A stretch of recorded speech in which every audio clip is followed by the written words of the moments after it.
ሕማማት ምዕራፍ 3:2 በእርሱ ቁስል እኛ ተፈወስን። ጲላጦስም የካህናት አለቆችና መኳንንትን ሕዝቡንም በአንድነት ጠርቶ እንዲህ አላቸው፣ ሕዝቡን ያጣምማል ብላችሁ ይህን ሰው ወደ እኔ ያመጣችሁት። እነሆም በፊታችሁ መርምሬ ከምትከሱት ነገር አንድ በደልስ እንኳ በዚህ ሰው አላገኘሁበትም። ሄሮድስም ደግሞ ምንም አላገኘም፣ ወደ እኛ መልሶታልና፣ እነሆም ለሞት የሚያደርሰው ምንም አላደረገም። እንግዲያስ ቀጥቼ እፈታዋለሁ አላቸው። ሉቃስ 23። ጲላጦስ የጌታችንን ንጹሕ መሆን ካወቀ በኋላ ቀጥቼ እፈታዋለሁ አለ። ንጹሕ በመሆኑ ምክንያት የተቀጣ ከጌታችን በቀር ማን አለ? ጲላጦስ አይሁድን ደስ ለማሰኘት ስለፈለገ ያን ሁሉ ጥያቄና መልስ ሕጋዊውን የፍርድ ሂደት ማስፈጸም ትቶ በንጹሑ ጌታ ላይ ግርፋት እንዲወርድበት ፈረደ።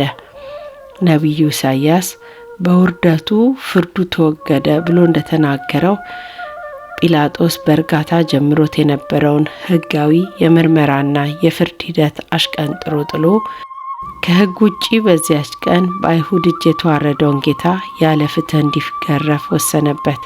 ጲላጦስ ኢየሱስን ይዞ ገረፈው። ዮሐንስ 19። የጲላጦስ ሐሳብ በመስቀሉ ፈንታ ግርፋት ቢገረፍ ሕይወቱን ካዳንኩለት ቢቆስልም ምንም አይደለም የሚል ነበር። አይሁድም የግርፋቱን ጽናት አይተው ይሙት ማለታቸው እንደሚቀር ተስፋ አድርጎ ነበር። በዚህ ምክንያት ከትናንት ምሽት ጀምሮ ታስሮ ሲንገላታ ያመሸውን በሐናና ቀያፋ ግቢ ውስጥ ሲደበደብና በጡጫ ሲመታ ያደረውን ጌታ በምህረት የለሾቹ የሮም ወታደሮች እጅ እንዲገረፍ አሳልፎ ሰጠው።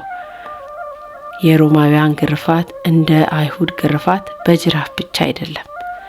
የቤተ ክርስቲያን ታሪክ ጸሐፊው አውሳቢዮስ ዘቂሳርያ እንደገለጠው ጅራፉ ከቆዳ ከተሰራ በኋላ በላዩ ላይ ስለታማ የሆኑ የብረት ኳሶች ሾለው የተሳሉ የአጥንት ስብርባሪዎች ይደረጉበታል።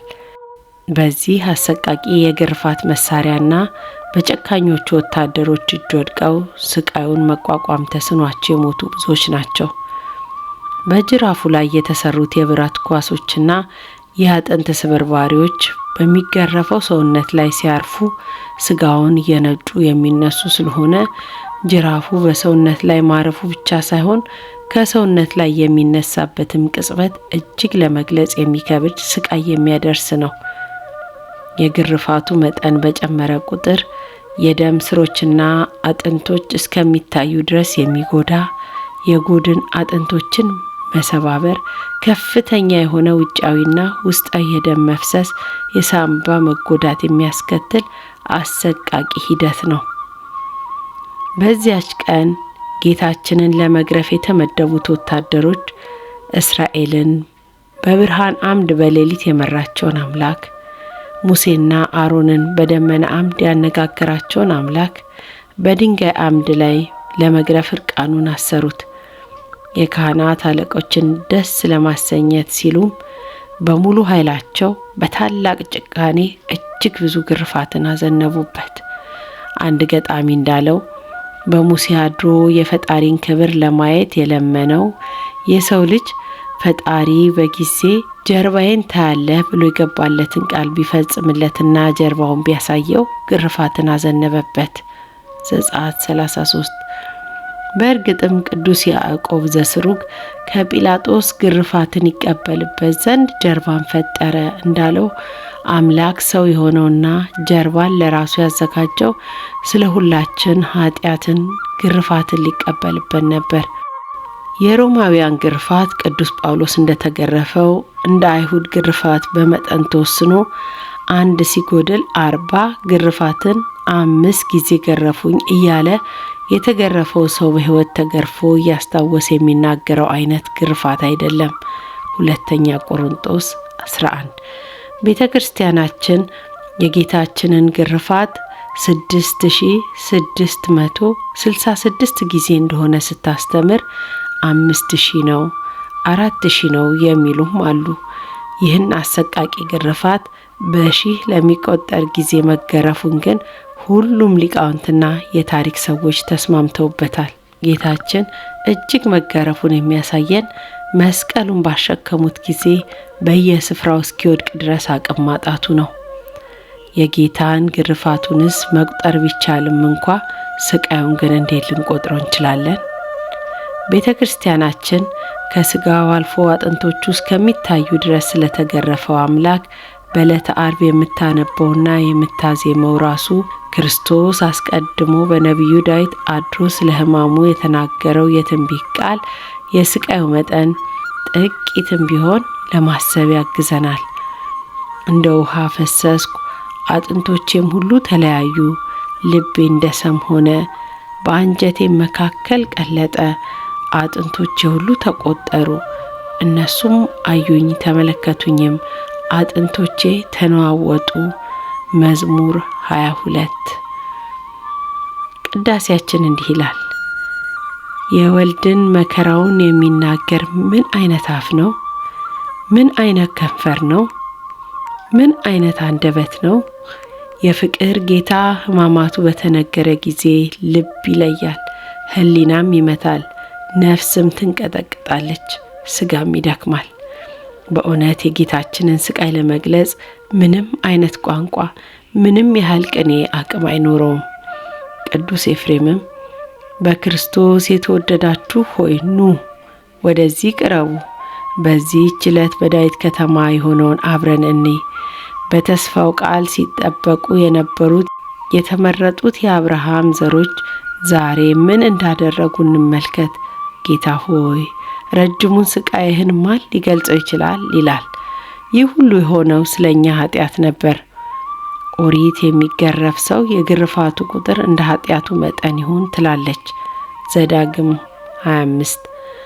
ጌታችን ማንም ስለ ኃጢአቱ ሊወቅሰው የማይችል ንጹሕ ቢሆንም እግዚአብሔር የሁላችንም በደል በእርሱ ላይ አኖረ ስለተባለ ግርፋቱም በተሸከመው የኛ ኃጢአት መጠን ሆነ። እርሱ ስለ መተላለፋችን ቆሰለ፣ ስለ በደላችንም ደቀቀ። የደህንነታችን ተግሳጽ በእርሱ ላይ ነበረ። በአጋንንት እጅ ልትገረፍ የጸጋ ልብሷን አውልቃ እርቃኗን በሲኦል የወደቀች ነፍሳችንን ነፃ ያወጣት ዘንድ እርሱ በጨካኝ ወታደሮች እጅ እርቃኑን ተገረፈ። እኛን ከሚገባን ግርፋት ያድነን ዘንድ ኢየሱስ የማይገባውን ግርፋት ተገረፈ። የተገረፈባቸውም አለንጋና ገመድ በደም ተነከሩ። ከግርፋቱ ጽናት የተነሳ ሥጋው ሁሉ አለቀ። ሐዋርያው ጴጥሮስ በመገረፉ ቁስል ተፈወሳችሁ በማለት እንደተናገረ በእርሱም ቁስል እኛ ተፈወስን። አንደኛ ጴጥሮስ 2 ኢሳይያስ 53።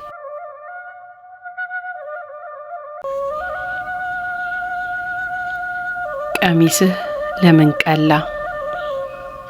ጌታችንን በታላቅ ጭካኔ የገረፉት ወታደሮች ከግርፋቱ በኋላ ከሰራዊቱ ጭፍራ ሁሉ ጋር ተሰብስበው ከበቡት። ልብሱን ገፈው ቀይ ልብስ አለበሱት። ከእሾህም አክሊል ጎንጉነው በራሱ ላይ በቀኝ እጁም ላይ መቃ አኖሩ። በፊቱም ተንበርክከው የአይሁድ ንጉሥ ሆይ ሰላም ላንተ ይሁን እያሉ ዘበቱበት፣ ተፉበትም። መቃውንም ይዘው ራሱን መቱት። ማቴዎስ 27። ሮማውያን ንጉሶቻቸውን ሲያነግሱ 5 ነገሮችን ያደርጉ ነበር። በሚነክሰው ሰው ራስ ላይ የወርቅ አክሊልን ያቀዳጁታል፣ ያማረ ቀሚስ ያለብሱታል፣ የወርቅ በትረ መንግስት ዘንግ ያስይዙታል፣ የወርቅ ቀለበት በጣቱ ላይ ያጠልቁለታል። ከዚያ በኋላ በፊቱ ለንጉሥ የሚገባ ስግደት ያቀርቡለታል። ወታደሮቹ በጌታችን ላይ ለመዘበትም ያደረጉት ይህንን ነበር። ስለ ወርቅ አክሊል ፈንታ የእሾህ አክሊልን አቀዳጁት። ስለ ወርቅ ቀሚስ ፈንታ የጨርቅ ቀሚስን አለበሱት። ይህም የሴቶች ልብስ ነው። በወርቅ በትር ፈንታ መቃን አስያዙት። ስለ መስገድ ፈንታ ሰገዱለት። ቀለበትን በማድረግ ፈንታ ጣቶቹን አደቀቋቸው። የአይሁድስ ጭካኔ ከቅንዓት የመነጨ ነበር። ሮማውያን ወታደሮች ያሳዩት ግን ምክንያት ሊቀርብለት የማይችል ጭካኔ ነበር። በጭካኔያቸው የጌታችንን ልብሱን አውልቀው ሌላ ቀይ ልብስ አለበሱት። ሂደቱን ልብ አድርገን አንድ በአንድ እናስበው። ከግርፋት በኋላ የራሱን ልብስ አለበሱት። ከዚያም ደግሞ መልሰው ልብሱን ገፈፉት። ሌላ ልብስ እንዲያጠልቅ አድርገው ዘበቱበት። ከዘበቱበት በኋላ ደግሞ ቀዩን ልብስ አውልቀው የራሱን ልብስ መልሰው አለበሱት። እዚህ ላይ ማየት ያለብን ልብስ በማውለቅና በማጥለቅ መንገላታቱን ብቻ አይደለም። አጥንቱ እስከሚታይ ከተገረፈ ሰውነቱ ላይ ልብሱን ሲያወልቅና ልብሱን ሲያጠልቅ ያለውን ስቃይስ እንዴት ይታለፋል? በደም የራሰው የቀሚሱ ጨርቅ ከቁስሉ ላይ ሲነሳ ምን ያህል ሕመም ተሰምቶት እንደነበረ እንዴት ይገለጻል? እነሱ ቀይ ልብስ በማልበስ ደከሙ እንጂ በግርፋቱ ደም መፍሰስ ምክንያት ልብሱ ሁሉ በደም ተለውሶ ቀይ ሆኗል። በቅዳሴያችን ደምን የተረጨች ልብስን ለለበሰ ለእሱ በመሰዊያው ፊት እንሰግዳለን የምንለው መድኃኒታችን ልብሱ በደም መፍሰስ ተረጭቶ ነበርና ወታደሮቹ ያደረጉት ቀይ ቀሚስ አውልቀው ሌላ ቀይ ቀሚስ ማልበስ ነበር። ነቢዩ ኢሳይያስም መድኃኔ ዓለም ክርስቶስን በትንቢት መነጽር ከሩቅ አይቶት ቀሚስህ ለምን ቀላ? ልብስህስ በወይን መጥመቂያ እንደሚረግጥ ሰው ልብስ ለምን ሆነ ብሎ ጠይቆት ነበረ። ኢሳይያስ 63 የልጁ ሞት ክብርና ምስጋና ብሎ ይጠራሉ። ለእግዚአብሔር ይመስገንና ዕለተ ዓርብ የክርስቶስ የንግስናው የሙሽርነቱና የልቡ ደስታ ቀናት። የሰርጉ ዕለትና ቤተ ክርስቲያንን በደሙ የሞሸረባት የተሰቀለባት ቀናት። በመኃልየ መኃልይ ዘሰሎሞን እናንተ የጽዮን ቆነጃጅት ውጡ፣ እናቱ በሰርጉ ቀንና በልቡ ደስታ ቀን ያደረገችለትን አክሊል ደፍቶ ንጉሥ ሰሎሞንን ታዩ ዘንድ ኑ ተብሎ የተነገረው ትንቢት ከሰሎሞን በሚበልጠው በክርስቶስ ዛሬ ተፈጸመ። የጽዮን ልጆች የእናቱ ወገኖች ቤተ አይሁድ ያቀዳጃቸውን አክሊል ተቀዳጅቶ አዩት። ተድላ ደስታ የሚያደርግበት የሙሽርነቱ ቀን ነውና። መኃልየ መኃልይ 3 ማቴዎስ 12 ወታደሮቹ ረጃጅም ስለታማ የሆኑ ብዙ እሾሆችን በጥንቃቄ ጎንጉነው በጌታችን ራስ ላይ አቀዳጁት። የሕይወትን ራስ በራሱ ላይ የእሾህ ዘውድ ደፉበት። እሾሁ ወደ ራሱ ዘልቆ ሲገባ ከራሱ ቁስሎች ደም እንደ ውሃ በዝቶ ፈሰሰ። ፊቱም ደምን ለበሰ፣ ሰውነቱም ሁሉ በደም ተጠመቀ። የእሾህ አክሊሉ እስከ መጨረሻው ከጌታችን ራስ ላይ አለመውለቁን የምንረዳው ጲላጦስ ሰውየው ይኸው ብሎ በፊታቸው ባቆመባት በመጨረሻው ሰዓት እንኳን ጌታችንን የእሾህ አክሊል ደፍቶ በማየታችን ነው። ዮሐንስ 19 እንደ ወንጌሉ ገለጻ ከላይ ጀምሮ ወጥ ሆኖ የተሰራውን የጌታችን ልብሱን በአንገቱ ሲያወጡና ሲያጠልቁ የእሾህ አክሊሉን ማንሳታቸውና መልሰው ማቀዳጀታቸውን መዘንጋት የለብንም። እሾሁን እየነቀሉ በሚሰኩበት ጊዜ ሁሉ ጌታችን ጽኑ ስቃይ ተሰቃይቷል። ቅዳሴያችን እንዲህ ይላል። ለሱራፌል ዘውድ የሚያቀዳጃቸውን የእሾህ ዘውድ አቀዳጁት። ለኪሩቤል የግርማ ልብስ የሚያለብሳቸውን ለመዘበት ቀይ ግምጃ ለበሱት። ኪሩቤል በእሳት ክንፍ ተሸፍነው ከፊቱ የሚሰወሩለትን እርሱ ክፉ ባሪያ እጁን አንስቶ መታው።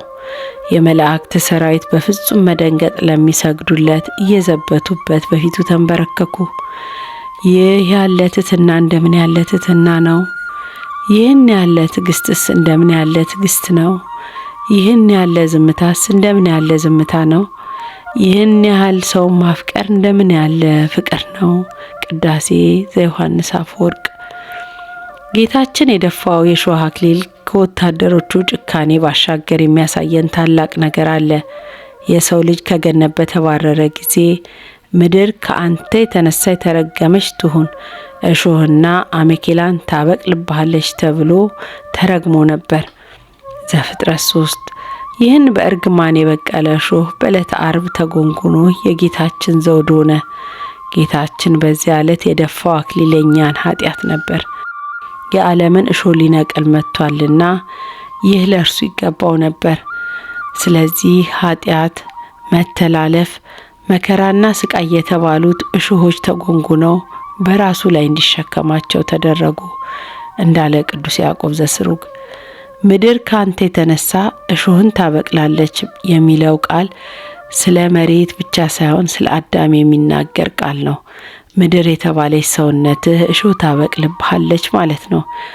እሾህ ምንድነው የሚል ካለ መጽሐፍ ቅዱስ ራሱ ይተረጉምልናል። እሾህም አነቀው የተባለው የዚህ ዓለም ሐሳብና የባለጠግነት መታለል የሌላውም ነገር ምኞት ናቸው። ማቴዎስ 13 ማርቆስ 4። ስለዚህ የቃሉ ትርጉም ምድር የተባለች ሰውነትህ እሾህ የተባለ ኃጢአትና ክፉ ምኞትን ታበቅልብሃለች ማለት ነው። ወዳጄ ሆይ ሮማውያን ወታደሮች ጎንጉነው በጌታችን ራስ ላይ እሾህ እንዳቀዳጁት ባሰብክ ጊዜ እጅግ ማዘንህ አይቀርም። ሆኖም አንተም እሾህ የተባለውን አንድ ኃጢአት በሰራህ ቁጥር በጌታችን ላይ የተደፉትን እሾሆች ቁጥር እንደጨመርክ አስብ። በፈጣሪ የማያምኑት ሮማውያን ወታደሮች ከጎነጎኑት እሾህ በላይ የጌታችንን ራስ የበለጠ ዘልቆ የሚወጋው ደሙን አፍስሶ ያዳነን እኛ ክርስቲያኖች በኃጢአታችን የምንጎነጉነው የእሾህ አክሊል ነው። ስለ መተላለፋችን የቆሰለው አምላክ በመተላለፋችንም ይቆስላል። የእሾህ አክሊል ከደፉበት በኋላ በቀኝ እጁ ከመቃ ከቀርከሃ ሸንበቆ የተሰራ በትር በበትረ መንግሥት ፈንታ ሲያዙት፣ በፊቱም ተንበርክከው የአይሁድ ንጉሥ ሆይ ሰላም ላንተ ይሁን እያሉ ዘበቱበት። ከቀያፋ ግቢ የነበሩት የሊቀ ካህናቱ ወታደሮች ትንቢት ተናገርልን እያሉ በነቢይነቱ ላይ እንደቀለዱ፣ የአሕዛብ ወታደሮች ደግሞ በንጉስነቱ ላይ የቀለዱ ሰገዱለት። ነቢዩ ዳዊት ለእግዚአብሔር በፍርሃት ስገዱ ብሎ ለተናገረለት አምላክ በመዘበት ሰገዱለት። ቤተ ክርስቲያናችን በጌታችን ላይ በመቀለድ በተሰገደበት በዕለተ ዓርብና በሰሙነ ሕማማት ልጆቿን ይዛ እየሳቁ ለሰገዱለት አምላክ እያለቀስን እንድንሰግድ የምታደርገው ለዚህ ነው። ለመስቀል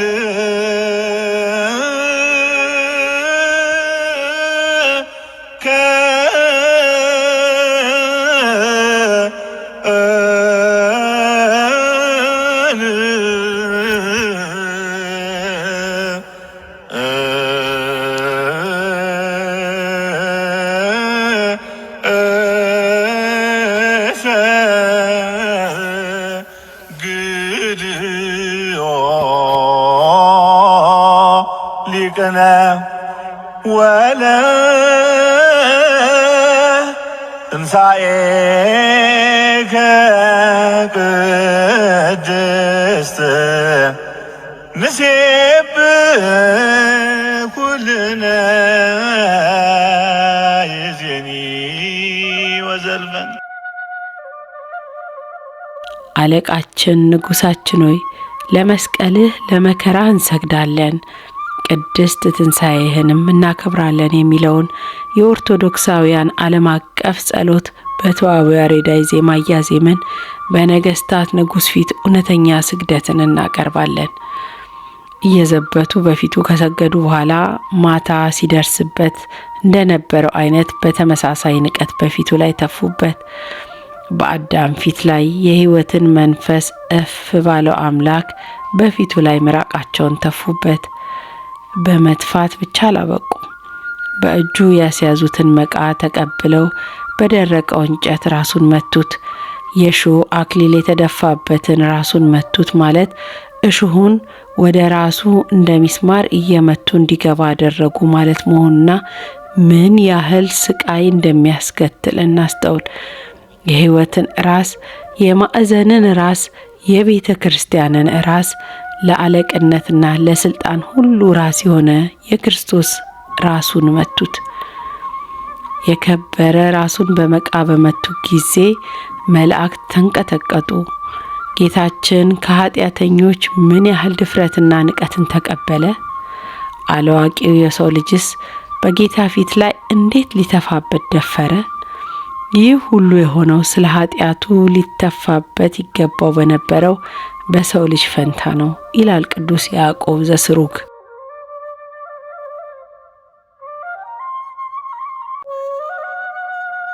በርባን ወልደ አባ። በዓል ሲመጣ እስረኛ መፍታት በብዙ ሀገራት ዘንድ የታወቀ ልማድ ነው። እንደ ሕግ በኦሪቱ የተጻፈ ነገር ባይኖርም በሕዝብ ፍላጎት ሊገደል የነበረን ሰው ማዳን ግን የተለመደ ለመሆኑ ዮናታንን ለመግደል ከተነሳ በኋላ በሕዝቡ ጥያቄ ምሕረት ያደረገው የንጉሥ ሳኦል ታሪክ ማሳያ ነው። አንደኛ ሳሙኤል 14። እስራኤልን በቅኝ ግዛት የያዙት ሮማውያንም የሕዝቡን ልብ ለመግዛት ከሚጠቀሙበት ስልት አንዱ አባቶቻቸው ከግብጽ ባርነት ነጻ የወጡበት መታሰቢያ በዓል በሚከበርበት በፋሲካ ወቅት እንዲፈታላቸው የጠየቁትን እስረኛ በመፍታት ደስ ማሰኘት ነበር። በዚህ ዕለት ግን እገሌም ፍታልን ብሎ የጠየቀው ሕዝቡ አልነበረም። ጲላጦስ ጌታችንን ነጻ ሊለቀው ስለወደደ ሕዝቡ ሳይጠይቀው በፊት ራሱ ወጥቶ እኔስ በደል አላገኘሁበትም፣ ነገር ግን በፋሲካ አንድ ልፈታላችሁ ልማድ አላችሁ። በርባንን ወይስ ክርስቶስ የተባለውን ኢየሱስን ማንኛውን ልፍታላችሁ ብሎ ጠየቃቸው። በደለኛና ሞት የሚገባው ቢሆንም ለበዓሉ ስትሉ ይቅር በሉት አላለም። በመጀመሪያ ከክሶች ሁሉ ነጻ ካደረገው በኋላ ንጹሕ መሆኑን ባያምኑም እንኳን በበዓሉ የመፈታት እድል እንዲሰጡት ጠየቃቸው ይላል ቅዱስ ዮሐንስ አፈወርቅ። ጲላጦስ ይህን ያደረገው በቅናት አሳልፈው እንደሰጡት ያውቅ ስለነበር ነው። ማቴዎስ 27። በዛ ያሉት ከጧት ጀምሮ ሲከሱት የነበሩት ሊቃነ ካህናት ብቻ ሳይሆኑ በፍርዱ አደባባይ በ3 ሰዓት ላይ ብዙ ሰዎች መጥተው ነበር። ስለዚህ በቅናት አሳልፈው ከሰጡት ከካህናት አለቆች ሌላ የመጣው ሕዝብ ምናልባት ክርስቶስ እንዲፈታ ይወድ ከሆነ በሚል ተስፋ ማንን ልፍታላችሁ ብሎ ጠየቀ። የጲላጦስ አካሄድ የገባቸው አይሁድ ግን አልተሸነፉም። የካህናት አለቆችና ሽማግሎች ግን በርባንን እንዲለምኑ፣ ኢየሱስን ግን እንዲያጠፉ ሕዝቡን አባበሉ። ማቴዎስ 27። በዚህም ምክንያት ሕዝቡ በርባንን ፍታልን አሉ። ስለ በርባን ማንነት ወንጌላውያኑ ሲጽፉ በጣም የታወቀ እስረኛ፣ በአመፅም ነፍስ ከገደሉት ከአመፀኞች ጋር የታሰረ፣ ሁከትን በከተማ አስነስቶ ሰውን ስለገደለ በሆኔ የታሰረ ወንበዴ ነበረ የሚል ገለጻን አስቀምጠዋል። በርባን የተካፈለበት አመፅ በወቅቱ የነበረውን የሮማውያንን ገዥነት የሚቃወም በመሆኑ ሕዝቡ ዘንድ እንደ ጀግና የሚያስቆጥረው ቢሆንም በስብዕናው ግን በርባን ወንበዴና ነፍሰ ገዳይ ነበር። ጲላጦስ በሕዝቡ ፊት ያቀረበውን ምርጫም በትኩረት ስናየው ከነፍስ አዳኙና ከነፍስ ገዳዩ መካከል አንዱን ምረጡ የሚል ነበር። ሌላውን ነገር ትተነው ጌታችን ከበርባን ጋር በአንድ መደብ ለምርጫ መቅረቡ ብቻ የሚያሳዝን ነው። በዚያች ዕለት ጲላጦስ ጌታን ከበርባን ጋር አስተካክሎ በአንድ ሚዛን ላይ ያስቀመጠው። እተካከለው ዘንድ በማን መሰላችሁኝ ይላል ቅዱሱ ኢሳይያስ 40። ሊቃነ ካህናቱ ጌታ ከሞቱ በተጨማሪ በበርባን ፈንታ መሞቱን በጣም ፈልገው ሕዝቡን አባብለው ነበር። እነሱ የፈለጉት የናዝሬቱ ኢየሱስ የሀገረ ገዢው ርኅራኄም ሆነ የእስረኞች የመፈታት እድል ሊያድነው ያልቻለ እንደ በርባን ካለው ወንበዴም የከፋ በደለኛ ነው የሚል አመለካከትን ለመፍጠር ነበር። በኋላም ከወንበዴዎች ጋር የሰቀሉት ለዚህ ነበር። ይህ ሁሉ ቢሆንም እውነት ግን የበለጠ ያበራል እንጂ ሊሸፈን አይችልም። ሕዝቡ በካህናቱ አነሳሽነት በርባን እንዲፈታና ክርስቶስ እንዲሰቀል ጮኹ። ቅዱስ ጴጥሮስ እንዲህ ሲል ወቅሷቸዋል። እናንተ ግን ቅዱሱንና ጻድቁን ክዳችሁ ነፍሰ ገዳዩ ሰው ይሰጣችሁ ዘንድ ለመናችሁ። ሐዋርያት ሥራ 3 ነፍሱን አሳልፎ በሚሰጠው ጌታ ፈንታ ነፍሰ ገዳዩን በርባንን መረጡ። ነፍሰ ገዳይን መምረጥ ደግሞ ዲያብሎስን መምረጥ ነው። እርሱ ከመጀመሪያ ነፍሰ ገዳይ ነበረ ተብሎ ተጽፏልና ዮሐንስ 8። በርባንም በነፍሰ ገዳይነቱ የዲያብሎስ የግብር ልጅ ነበር። በርባን የሚለው ስም በዕብራይስጥ በርአባ ሲሆን ትርጉሙም የአባት ልጅ ማለት ነበር። የጤሜዎስ ልጅ በርጤሌሜዎስ፣ የናባስ ልጅ በርናባስ እንደሚል ማርቆስ 10። በዚህም አባ ማለት አባት ማለት ሲሆን በርአባ ማለት የአባት ልጅ ወልደ አባ ማለት ነው። በእግዚአብሔር አብ ልጅ ፈንታ ከእስር የተፈታው የአብ ልጅ በርባን ስሙም ግብሩም ከወላጅ አባቱ ይልቅ የአባቱ የዲያብሎስ ልጅ የሚያሰኘው ነበር። እርሱ ከመጀመሪያ ነፍሰ ገዳይ ነበረ።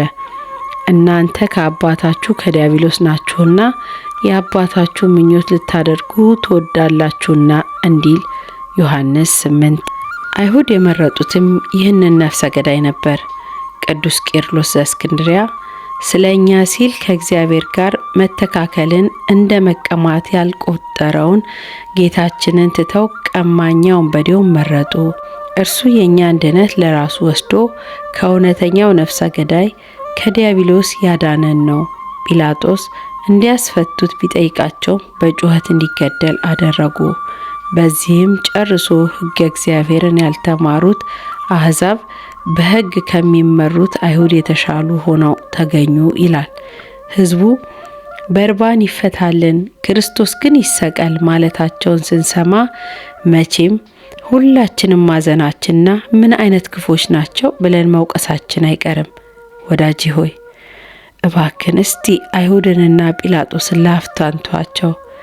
አንተ ብትሆን ኖሮ ከጌታና ከበርባን ማናቸውን ትፈታለህ?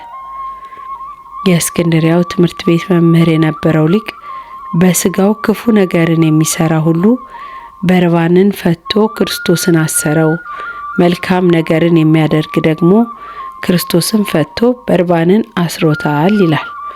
ወዳጄ ሆይ አንተ በሰውነት ላይ ፈተህ የለቀቅከው ማንን ነው? በርባንን ነው ወይስ ጌታን ነው? በርባንን ፈተው ከሆነ ዛሬውኑ በንስሐ ተመልሰህ ፈጣሪህን በሰውነት ውስጥ አክብረው። በርባንን የፈታሁት እኮ ልጅ አይደለም ሁኔታዎች አስገድደውኝ ነው ብለህ እንደ ጲላጦስ ለራስ ይቅርታ ማድረግና እጅህን መታጠብ አይበጅህም። ይልቁንስ አሁኑኑ ጌታህን ፈተህ በርባን የተባለውን ኃጢአትን ስቀለው። ያን ጊዜ የክርስቶስ መሆን ይታወቃል። የክርስቶስ ኢየሱስ የሆኑቱ ስጋን ከክፉ መሻቱና ምኞቱ ጋር ሰቀሉ ተብሎ ተጽፏልና ገላትያ 5። ሕዝቡ በርባን ይፈታ ብለው ቢጮሁም ሁሉም ለበርባን ፍቅር አላቸው ማለት አይደለም። ሊቃነ ካህናቱ ባያባብሏቸው ኖሮ በዚያች ዕለት ሊያስፈቱት የሚፈልጉት ሌላ እስረኛ ዘመድ ያላቸውም ሰዎች መኖራቸው አይቀሬ ነው። ሆነም ሊቃነ ካህናቱ ለጌታችን ካላቸው ጥላቻ የተነሳ ሕዝቡን ተለማምጠው በርባን እንዲፈታ አስደረጉ። ዛሬ በርባንን አግኝተን በርባን ሆይ ማን ነው ያስፈታ ብለን ጠይቀው ምናልባትም የሰው መውደድ ይስጥ ማለት ነው። የሚወደኝ ሕዝብ ነዋ ጮኸ ያስፈታኝ ማለቱ የማይቀር ነው።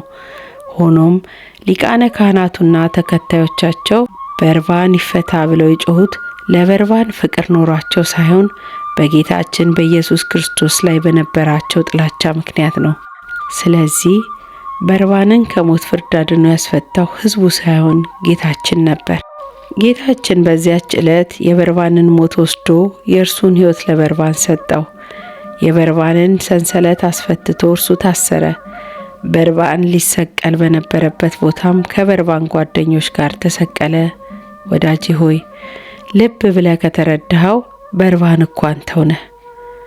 ለበርባን ከተደረገለት ለአንተ ያልተደረገ ነገር እስኪ ካለ ንገረኝ። እንደ በርባን ክርስቶስ ሞትህን ወስዶ ሕይወቱን እስራትን ወስዶ ነጻነትን አልሰጠህም? ይህን ያደረገውም ለአንተ ብቻ ሳይሆን ለአዳም ልጅ ሁሉ ነው። የእስረኛው በርባን ወልደ አባ መፈታቱ አምላካዊ ምስጢርን የሚያስታውስ ነው። በኃጢአቱ ምክንያት በሲኦል ውስጥ ታስሮ የነበረው አዳም በአዳኙ መስቀል ምክንያት መድኃኒት አግኝቶ ነፃ መውጣቱን ያስታውሳል። በዚያች የዕለት አርብ ረፋድ ላይ ያስፈታውን የማያውቀው ይህ ወንበዴ ሰንሰለቱ ተፈቶ ወደ ቤቱ ሲሄድ፣ ጌታችን ግን ለመከራና ለመስቀል ተሰጠ። እውነቱንስ ለመናገር እኛ ክርስቲያኖች በርባን በመፈታቱ ላይ ላዩን ብናዝንም ውስጡን ግን ደስ ብሎናል። በርባን ቢሰቀል ኢየሱስ ቀርቶ ምን ይጠቅመናል ሽፍታ ሞቶ? እንኳን ኢየሱስን ሰቀሉት የሞቱን መድኃኒት ብለው መሪጌታ ፍቅሩ ሳሉ በበገናቸው ጨርሰውታል።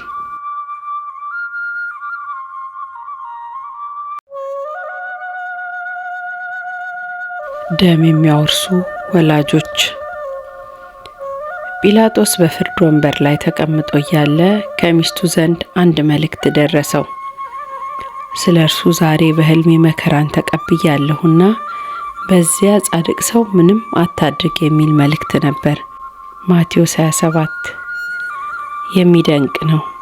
ሕግ አዋቂዎቹ አይሁድ ሌሊቱን ሳይተኙ ነቅተው አድረው ያልተገለጠላቸውን እውነት አሕዛባዊቷ የጲላጦስ ሚስት ተኝታ ተገለጠላት።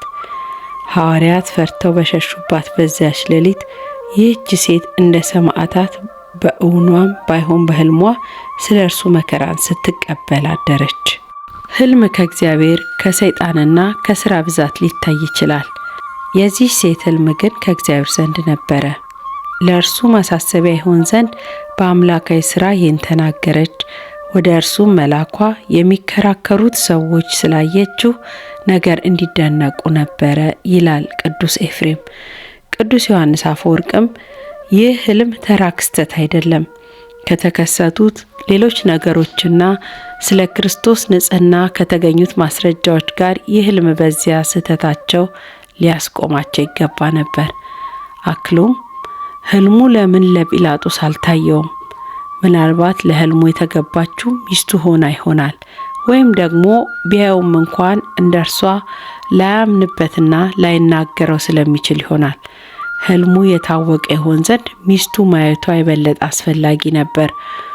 ሕልሙን ማየቷ ብቻ ሳይሆን በሕልሟ መሰቃየቷንም አስተውሉ። ጲላጦስ ለሚስቱ ስቃይ ሲል እንኳን በዚያ ግድያ ላይ ከመሳተፍ ሊታቀብ ይገባው እንደነበር ያሳያል። ሕልሙ የታየበት ጊዜም በተገቢው ሰዓት ነበር። ያየችው በዋዜማው ምሽት ነበረና። የመርጡ ለማርያም ግዕዝ በግዕዝ ወንጌል ትርጓሜ ደግሞ ጲላጦስ ስላላየበት ምክንያት ሲመረምር ሕልሙን አለማየቱ እርሷ ተኝታ እርሱ ደግሞ በዛች ሌሊት በስራው ምክንያት ነቅቶ ስለነበርም ይሆናል። እርሱ ቢያይና ቢናገር ኖሮም አይሁድ አያምኑትም ነበር። ሊፈታው ስለፈለገ ነው እንዲህ የሚለው ብለውም በታዘቡት ነበር ይላል። ጲላጦስ የሚስቱን ሕልም ከሰማ በኋላ የበለጠ ተጨነቀ። በጌታ ላይ አንዳች በደል ባለማግኘቱ ንጹሕ መሆኑን ከመጀመሪያው የተረዳ ቢሆንም አሁን ደግሞ እግዚአብሔር በሚስቱ በኩል እውነታውን አረጋግጦለታል። በአቋሙ ጽኑ ቢሆን ኖሮ ጌታችንን ለመፍታት ጊዜው አሁን ነበር። ሆኖም በአቋሙ መጽናት አልቻለም።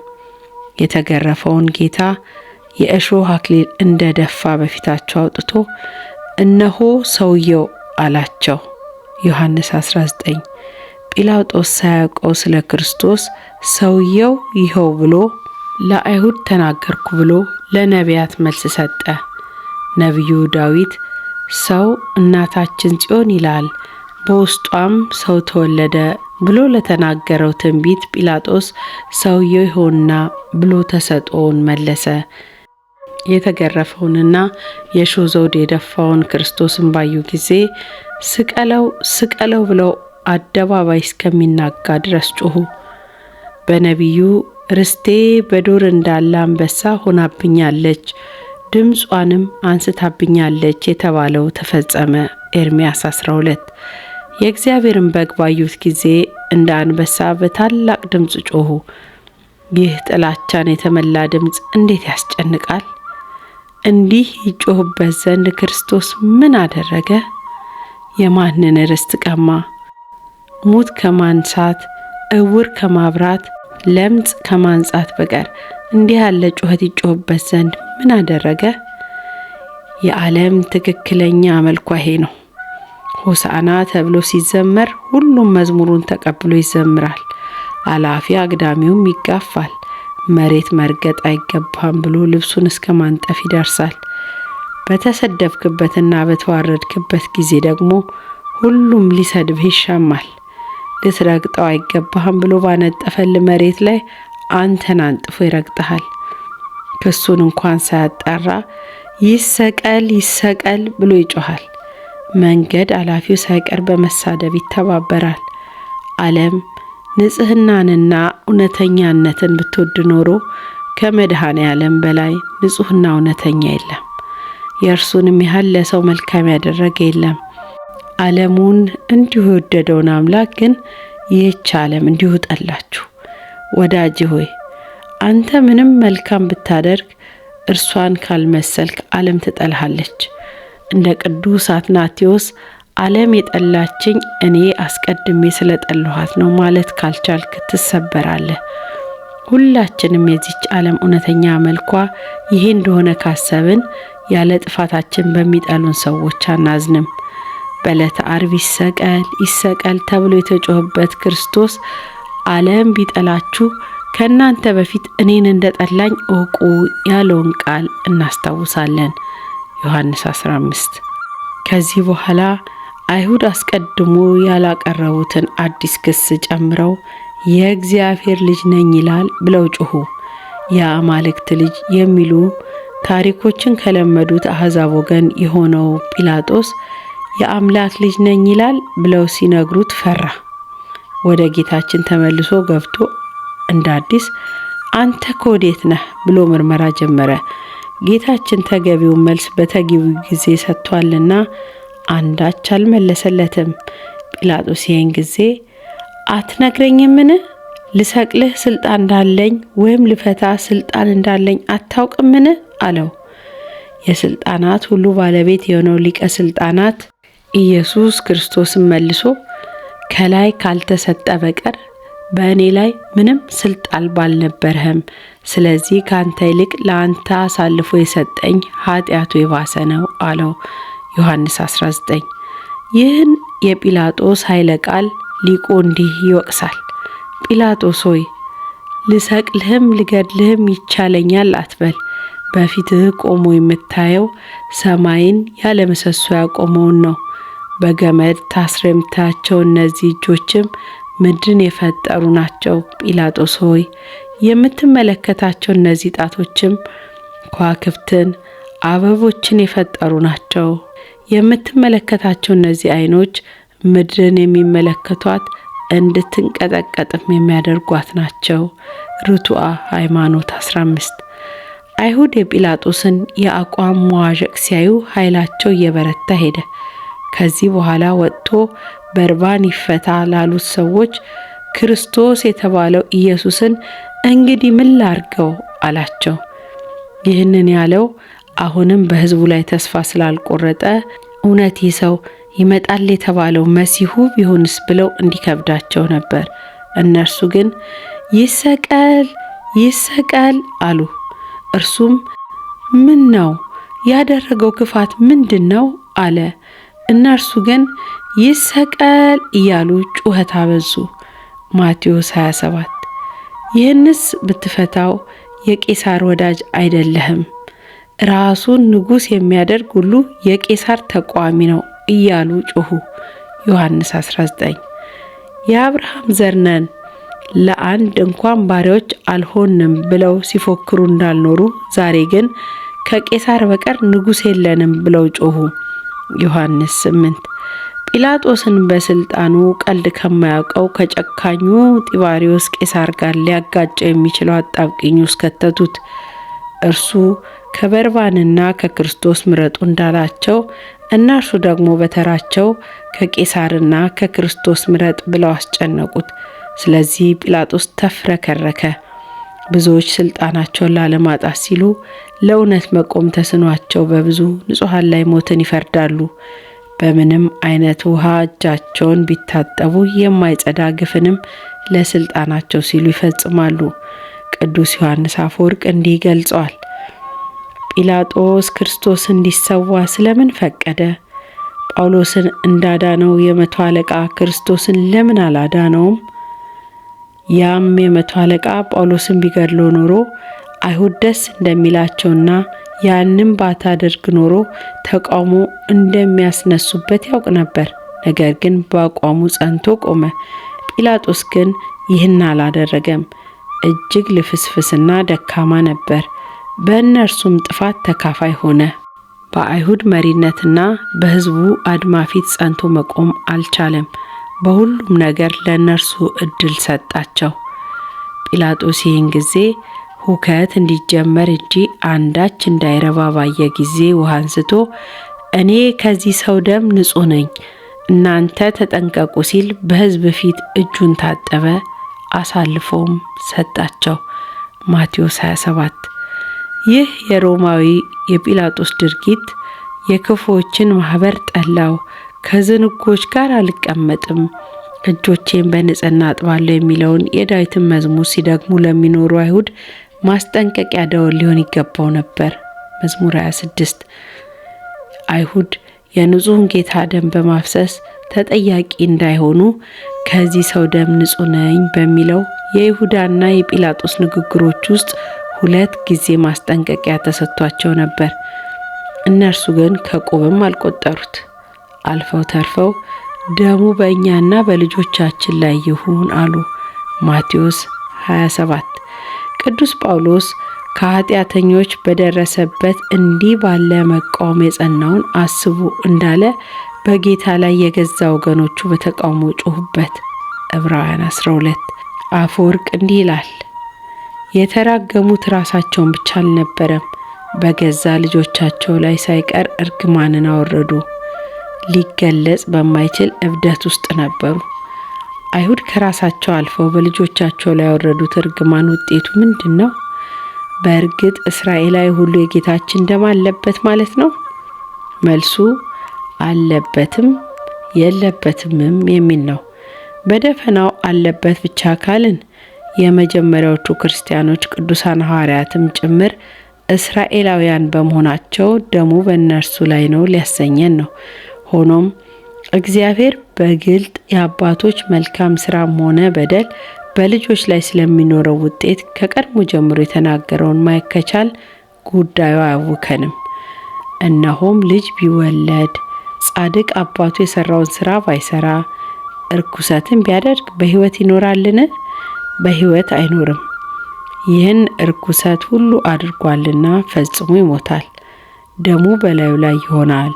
እነሆም ልጅ ቢወለድ አባቱ የሰራውን ኃጢአት አይቶ ቢፈራ እንዲህም ባይሰራ በትእዛዜም ቢሄድ እርሱ ፈጽሞ በሕይወቱ ይኖራል እንጂ በአባቱ ኃጢአት አይጠየቅም።